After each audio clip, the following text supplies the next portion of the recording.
महामंडलेश्वर बनाया गया है। साध्वी सत्यप्रिया गिरी जी को इनकी आज यहाँ पर पट्टाभिषेक किया गया और चादरपोशी की गई है। एक बड़ी जिम्मेदारी जो है सनातन धर्म को आगे बढ़ाने की दी गई है। सबसे पहले तो आपको शुभकामनाएं हैं, एक बड़ी जिम्मेदारी अखाड़े ने आपको दी है, तो किस तरह से आगे आप काम करेंगे, सनातन धर्म को आगे बढ़ाएंगी? मेरा सौभाग्य है कि मुझे जिस परंपरा में जुड़ने का सौभाग्य मिला है, प्रातः स्मरणीय मेरे पूज्य दादा गुरुदेव युगपुर स्वामी परमानंद गिरी जी महाराज और उनकी ही बहुत कृपा पात्र शिष्या परम पूज्य दीदी माँ साध्वी रितम्भा जी जो मेरे गुरुदेव भी हैं, सदैव उन्होंने अपना जीवन राष्ट्र के लिए आहूत किया। इस देश में जब हिंदू कहना भी सांप्रदायिक था, तब कहो वीर शिवाराणा प्रताप का गूंज उठा वो नारा है, कहो गर्व से हम हिंदू हैं, हिंदुस्तान हमारा है। उन्होंने हिंदुत्व के भाव को जगाया था और हिंदू वो विचारधारा है जो चींटी तक की भी रक्षा की भावना रखती है। तो उसी परंपरा को आगे बढ़ाते हुए सनातन धर्म के लिए, राष्ट्र के लिए जो भी अपना बलिदान हो सकता है, जो भी देश के लिए के हित में हो सकता है, सदैव सो करने का सत प्रयास करेंगे। आप साध्वी रितम्भा जी की शिष्या भी हैं, वो लगातार जो है हिंदू हित की बात करती हैं। बचपन में मैंने भी उनको सुना है, तो काफी ओजस्वी उनके भाषण होते थे, तब वो भी युवा थी एक तरह से। लेकिन अब आप उस तरह से परंपरा को आगे बढ़ाएंगे और कुछ मुद्दे यहाँ पर उठे, हिंदू राष्ट्र, सनातन बोर्ड, इन पर आपकी क्या राय है? देखिए, आप मथुरा जाइए तो मथुरा में आपको वहाँ की दीवारें भी चिक चिक के कह रही हैं कि इसका अस्तित्व मंदिर है। आप काशी जाइए ज्ञानव्यापी, नंदी भी चीख के कह रहे हैं कि इसका अस्तित्व मंदिर है।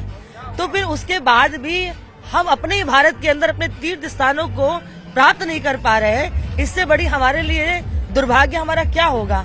हम तो चाहते हैं कि सौहार्दता का परिचय देवें और वो आगे बढ़ के कहें कि आपका है, आप संभाल लीजिए। जबकि संपूर्ण सनातन समाज ने कहा था कि आप राम जन्मभूमि, अयोध्या जो है, काशी और कृष्ण जन्मभूमि हमको दे दीजिए, बाकी हम छोड़ देंगे। लेकिन कहाँ हुआ? 500 पीढ़ियों के हमारे संघर्ष के बाद में, 550 वर्ष के संघर्ष के बाद, 70-72 पीढ़ी के बाद कोर्ट के द्वारा हमको ये फैसला अपने हित में कराना पड़ा। और वो दूर नहीं है दिन, क्योंकि वहां तो हमें संघर्ष करना पड़ा था। यहाँ तो प्राचीरें भी चिक चिक के कह रही हैं कि वो हमारा ही है और हम आश्वस्त हैं। गुरुदेव ने आज आशीर्वाद दिया है कि हम वो लेकर के रहेंगे क्योंकि वो हमारा है।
धर्म के जगत में बहुत सारे धर्म योद्धाओं की जरूरत है।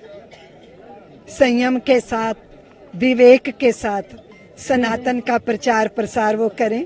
हम अपनी परंपरा से जुड़े हैं,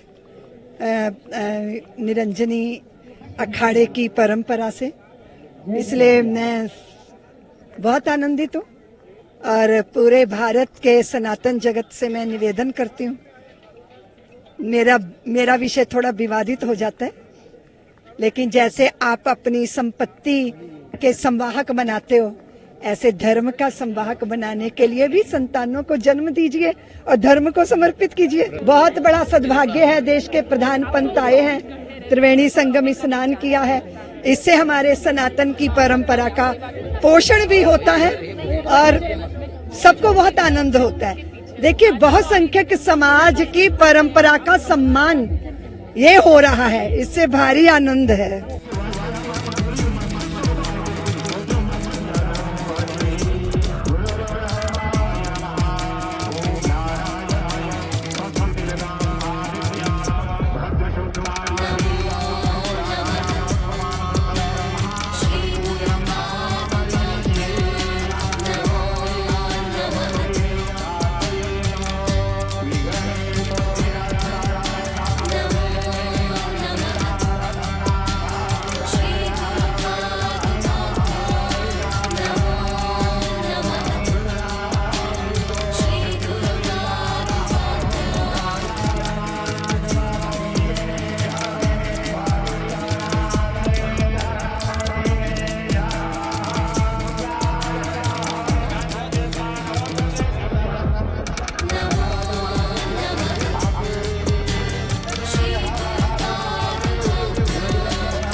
आखिरी महामंडलेश्वर यहाँ पर बनाया गया है साध्वी सत्यप्रिया जी को।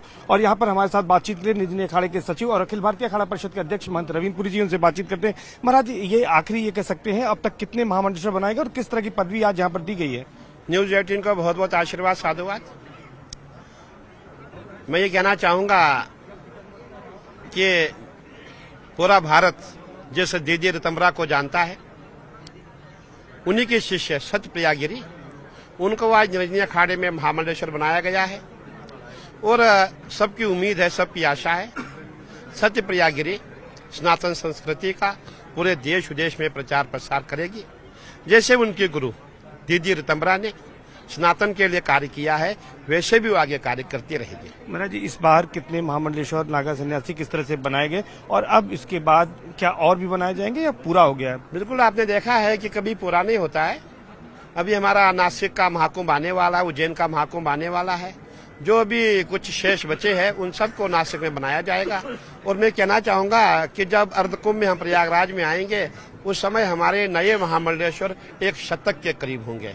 और ऐसा प्रयास किया जा रहा है, अच्छे महामंडलेश्वर बनाए जाए, विद्वान हो, योगी हो, जिनके पास विद्या बल हो, धन बल हो, तन बल हो, पराक्रमी हो, उन्हीं को महामंडलेश्वर बनाया जाए। और जो भी हमारे महामंडलेश्वर अच्छा कार्य करेंगे उनको पुरस्कृत किया जाता है।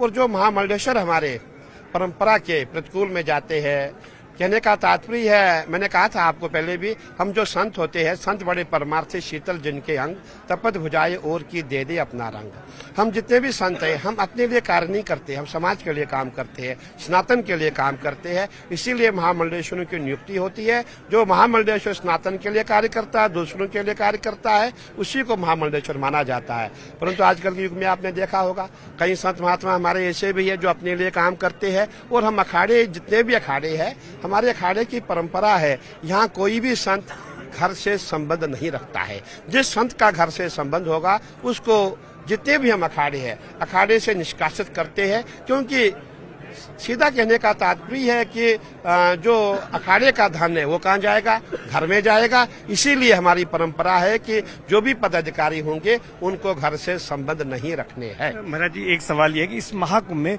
कुछ ऐसे चेहरे रहे जो चर्चित रहे, चाहे वो हर्षा रिछारिया हो, चाहे मोनालिसा हो, चाहे IIT बाबा। लेकिन अगर हम बात निरंजनी अखाड़े करें तो यहाँ पर सबसे ज्यादा पढ़े लिखे संत कहे जाते हैं, यहाँ पर सबसे ज्यादा विद्वान है। आप खुद जो है PhD हैं, तो क्या लगता है आपको कि किस तरह से इसको आप लोग बढ़ावा दे रहे हैं कि पढ़े लिखे लोग आए? नहीं, देखिए, हमारा प्रयास है, भी आपने देखा होगा हमारे जितने महामंडलेश्वर बने सभी उच्च कोटि के हैं। अभी आपने जो आज हमने महामंडलेश्वर सत्यप्रिया गिरी जी को बनाया, आपने खुद देखा होगा। तो कहने का तात्पर्य इस समय लोगों में एक आस्था है, विश्वास है। मैं कहना चाहूंगा, जब यहाँ महाकुंभ प्रारंभ हुआ था उस समय मुझे रोज सैकड़ों की संख्या में फोन आ रहे थे, गुरुजी हमें संत बनना है। और इस समय जो युवा वर्ग है वो इसमें सनातन की ओर आ रहा है। हमें बहुत खुशी है और हम सबको आशीर्वाद साधुवाद देना चाहेंगे और यही कहना चाहेंगे कि हमें सनातन परंपरा को बनाए रखना। एक आखिरी सवाल है कि लोग आपके पास फोन कर रहे हैं, लेकिन उसके बाद भी आपने बिल्कुल छान के छन्नी की तरह से जो है बिल्कुल कम लोगों को बनाया, तो क्या पैरामीटर रखते हैं, कैसे उनको शामिल करते हैं? बिल्कुल, आपने देखा होगा, कभी कभी क्षणिक वैराग्य होता है, कभी किसी को प्रेम होता है, सफल हो जाता है, वो साधु बनना चाहता है।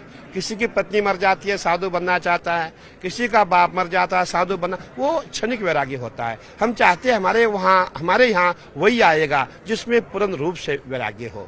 मतलब किसी की कमी के कारण संत बनना अच्छी बात नहीं है। वो लोग ज्यादा दिन अखाड़े में नहीं रुकते हैं। जो क्षणिक वैराग्य वाले हैं, मैं समझता हूँ वो 5-6 महीने वापस घर चले जाते हैं। इसीलिए हम पूरा देखते हैं किसकी आस्था क्या है, इसकी श्रद्धा क्या है, इसका विश्वास क्या है। ये सब देख करके हम जो है संत बनाते हैं।